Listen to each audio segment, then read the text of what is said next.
Assalamualaikum warahmatullahi wabarakatuh. Nahmadu wa nusalli wa nusallim ala sayyidina Muhammad ibn Abdullah wa ala alihi wa sahbihi wa mawala amma ba'd. La yatakallamuna illa man adina lahu rahman wa qala sawaban. Sudah lama saya membuat video, tetapi belum ada satupun video yang membahas soal Gorontalo, Hizbut Tahrir Indonesia dan gerakan transnasional lainnya.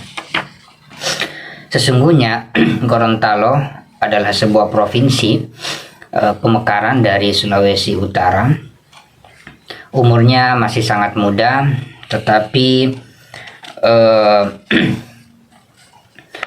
Gorontalo menjadi tempat sasaran utama dari seluruh kelompok maupun gerakan transnasional yang ada di Indonesia, seperti Jamaah Tabligh, ya, kemudian Wahdah Islamiyah, ya, walaupun pendiri daripada Wahdah Islamiyah ini berasal dari Dudiolo atau sebuah desa yang ada di Kabupaten Powo atau Provinsi Gorontalo, tetapi mereka membuat terlebih dahulu jangkarnya di Kasih Antang, itu masih Makassar, Sulawesi Selatan.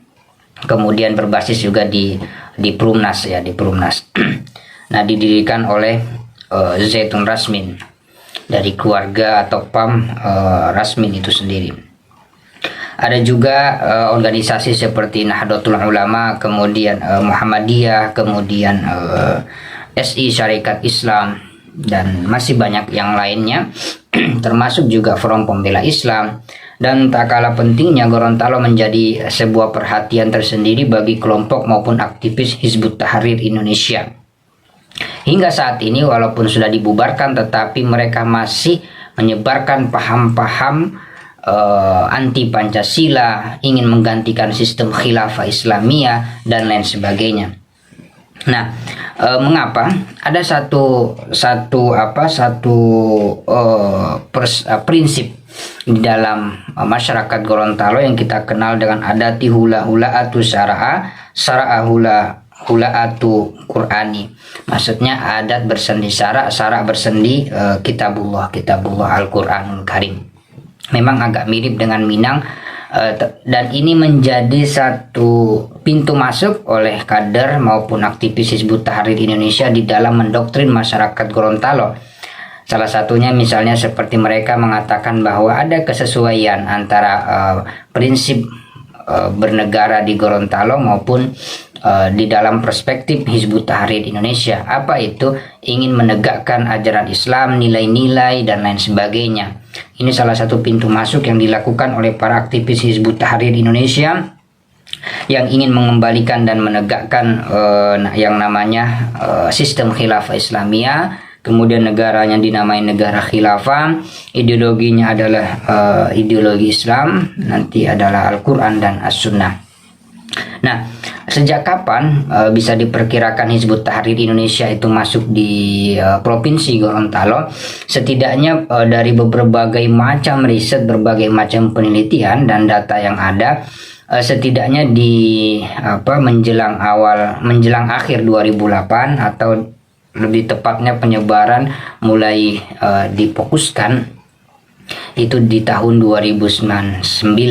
Sebagaimana Wahdah yang menancapkan akarnya di Sulawesi Selatan, begitu pula Hizbut Tahrir Indonesia menancapkan kakinya terlebih dahulu di Sulawesi Selatan, baru kemudian masuk di provinsi Gorontalo. Salah satu aktivis, ya, yang memiliki sumbangsi besar terhadap pergerakan Hizbut Tahrir Indonesia di provinsi Gorontalo adalah namanya Ihsan Sibali, ya, seorang anggota resmi dari Hizbut Tahrir Indonesia di provinsi Sulawesi Selatan.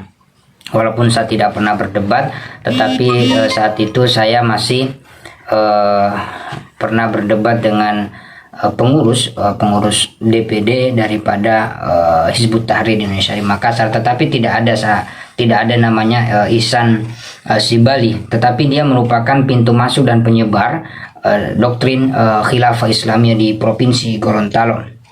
Nah, salah satu yang menyediakan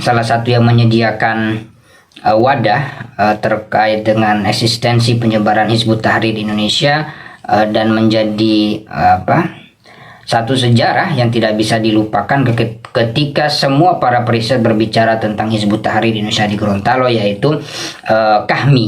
Jadi KHMI ini pada tahun 2008 yang pernah mengundang Ihsan Sibali ini untuk berbicara pada dialog politik, ya, yang berjudul tentang Quo Vadis Demokrasi.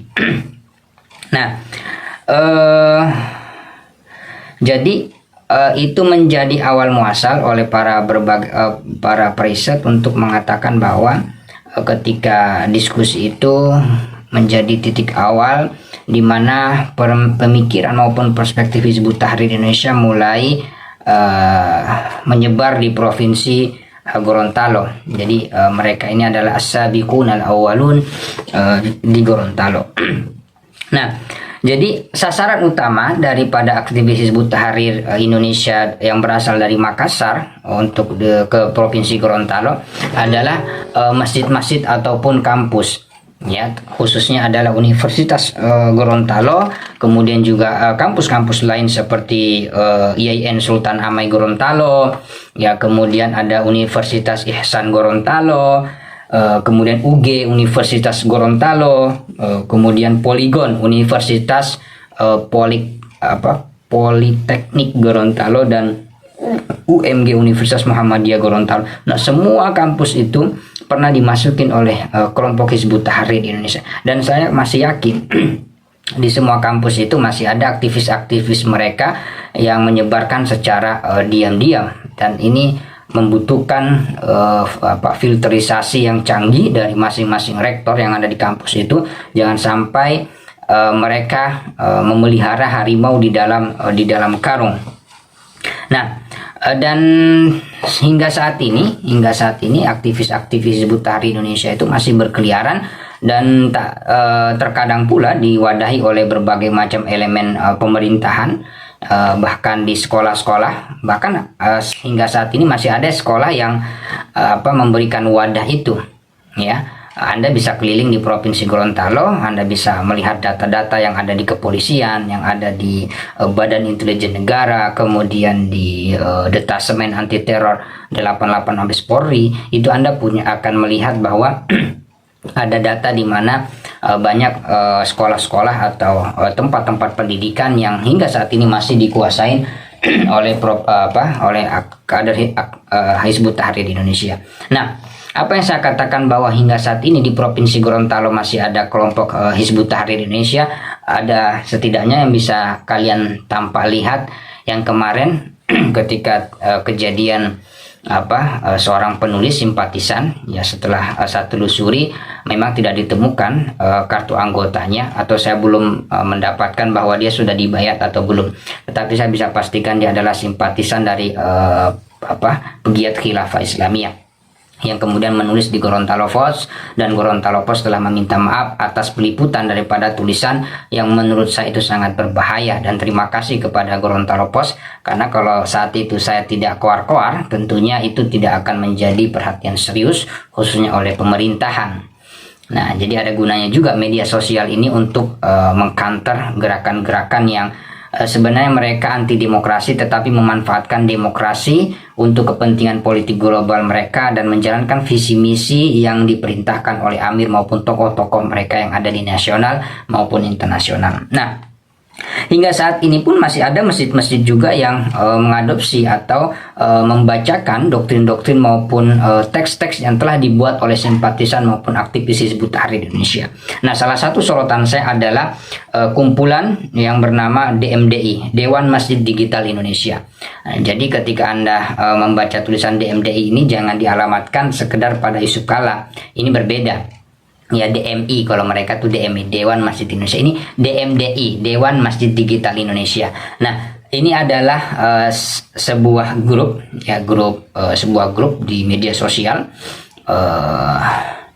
Saya tidak akan menyebutkan nama grupnya, tetapi mereka setiap seperti malam ini, besok malam Jumat atau hari Kamis, mereka telah menyebarkan teks-teks khutbah Jumat yang itu akan dibacakan oleh simpatisan mereka di masjid-masjid tempat mereka melaksanakan sholat ibadah Jumat itu. Nah, misalnya satu topik ya, akidah Islam melahirkan kebaikan. Jadi kalau dilihat dari judulnya, Anda tidak akan menemukan bahwa mereka ini anggota Hizbut Tahrir Indonesia atau kekuatan antara amanah dan ambisi. Bahkan besok itu tanggal berapa ya? 16 ya. Ya, 16 April. Nah, sekarang 16 April. Itu judulnya akidah Islam melahirkan kebaikan. Nah, tetapi kalau Anda melihat secara jeli kemudian memperhatikan diksi-diksi dari atas sampai bawah, Anda akan menemukan bahwa ini merupakan ciri khas yang dikeluarkan oleh Hizbut Tahrir Indonesia. Saya akan bacakan petikannya. Dengan begitu tak ada lagi spirit menegakkan ajaran Islam dalam bidang muamalah, pendidikan, sosial, politik, dan pemerintahan. Nah, di sini saya akan mengomentari satu paragraf terakhir ya, kalimat penutup yang di dalam teks khutbah ini. Nah, bagi mereka, ketika ada orang yang tidak menerapkan sistem khilafah Islami, itu sama artinya dengan tidak menerapkan ajaran Islam. Jadi kalau Anda misalnya membuat bank syariah Indonesia, bank syariah Islam, mau bank syariah Muslim sekalipun, kalau ketiadaan sistem khilafah, Anda belum dikategorikan orang yang menegakkan ajaran Islam. Atau Anda bermuamalah kepada orang dengan sebaik-baik dan menurut Anda itu adalah benar, Anda belum dikategorikan orang yang menegakkan ajaran Islam. Karena apa? Anda tidak menegakkan ajaran itu di dalam kategori maupun ruang lingkup khilafah Islamiyah sebagai sebuah sistem di negara yang mereka kehendaki itu. Nah, termasuk bidang soal politik dan pemerintahan. Walaupun seluruh tokoh muslim yang ada di dunia, bahkan di Indonesia juga, ya, bahwa pemerintahan kita sudah dikategorikan pemerintahan yang Islami, bukan pemerintahan Islam seperti yang dikehendaki oleh Hizbut Tahrir Indonesia. Pemerintahan Islam itu adalah nanti namanya, labelnya disebut dengan negara Islam. Jadi di situ nanti sistemnya adalah khilafah Islamiyah, yang sistem ini diusung tidak saja oleh Hizbut Tahrir Indonesia tetapi juga Khilafatul Muslimin, kemudian kelompok-kelompok radikal teroris yang ada di Indonesia maupun di dunia. Jadi mereka memiliki tujuan yang sama walaupun jubahnya berbeda-beda. Makanya banyak juga gerakan-gerakan atau perilaku yang dilakukan oleh aktivis Hizbut Tahrir Indonesia hampir sama dengan kelompok radikal teroris yang ada di dunia. Nah, ketahuilah, ini menurut tulisan dalam khutbah ini ya, bukan Islam yang merusak negeri ini, justru paham sekularisme, pluralisme, dan liberalisme. Ini ciri khas mereka. Jadi kalau Anda membaca dari buku primer sampai sekunder mereka, bahkan tersier, Anda akan menemukan di mana ciri khas mereka yang sangat menentang ketiga aspek ini, pluralisme, liberalisme, maupun sekularisme. Jadi bagi mereka, menurut mereka, ketiganya itu yang menghancurkan negeri ini hingga seperti yang kita saksikan sekarang. Nah, sebaliknya Islam adalah harapan masa depan. Jadi mereka itu masih berwacana bahwa Islam itu harapan masa depan. Kita ini sudah masuk di ruang itu. Jadi kadang-kadang mereka ini berkhayal. Jadi melakukan sesuatu yang bersifat utopis. Nah, syariah Islam kafah adalah jaminan keridhaan Allah dan kejayaan umat Islam. Ini yang saya katakan diksi khas daripada kelompok Hizbut Tahrir Indonesia. Saya berani berdebat soal ini. Saya akan buktikan dari seluruh dokumen-dokumen resmi mereka terkait dengan istilah ini. Ini ciri khas mereka. Jadi kalau ada yang mengatakan bahwa DMDI ini bukan merupakan bagian daripada penyebaran doktrin khilafah Islamnya, saya siap berdebat dengan siapapun yang ada di Provinsi Gorontalo. Nah, jadi ini adalah merupakan ciri khas yang dikeluarkan oleh kelompok Hizbut Tahrir Indonesia. Nah, misalnya juga ayat-ayat yang sering mereka kutip. Jadi bukan sekedar ayat. Jadi misalnya, fala wa rabbika la yu'minuna hatta yuhakkimuka fima shajara bainahum thumma la yajiduna fi anfusihim harajan mimma qadaita wa yusallimu taslima. Jadi ayat ini ya yang sering mereka pakai di dalam melabeli seseorang. Ya, jadi mereka menghendaki bahwa orang itu ya harus berhukum dengan hukum Allah, ya, kemudian tidak berhukum dengan hukum buatan manusia. Padahal mereka juga ini kadang-kadang mengambil sebuah kebijakan juga dengan kebijakan manusia juga. Jadi kenapa saya katakan bahwa mereka ini menginginkan sesuatu yang utopis, tapi kok seperti saya ini terus menentang pergerakan mereka begini. Mereka itu adalah menginginkan sesuatu yang utopis. Oke, itu pertama. Yang kedua, tetapi ketika Anda membiarkan mereka, ibaratnya mereka melempar sampah di depan rumah Anda, tetapi Anda membiarkan. Bukankah ketika sampah itu mulai menumpuk di depan rumah Anda, baunya akan masuk ke dalam rumah Anda, sekalipun rumah Anda adalah bersih. Nah, jadi orang-orang seperti saya yang menentang gerakan transnasional ini bukan semata-mata ingin mengatakan bahwa mereka utopis kemudian kita tidak kerja. Justru karena sesuatu yang mereka yang kita katakan bahwa itu adalah utopis, tetapi ketika kita membiarkan gerakan mereka, itu bisa menjadi sesuatu yang terbukti. Ya, karena apa?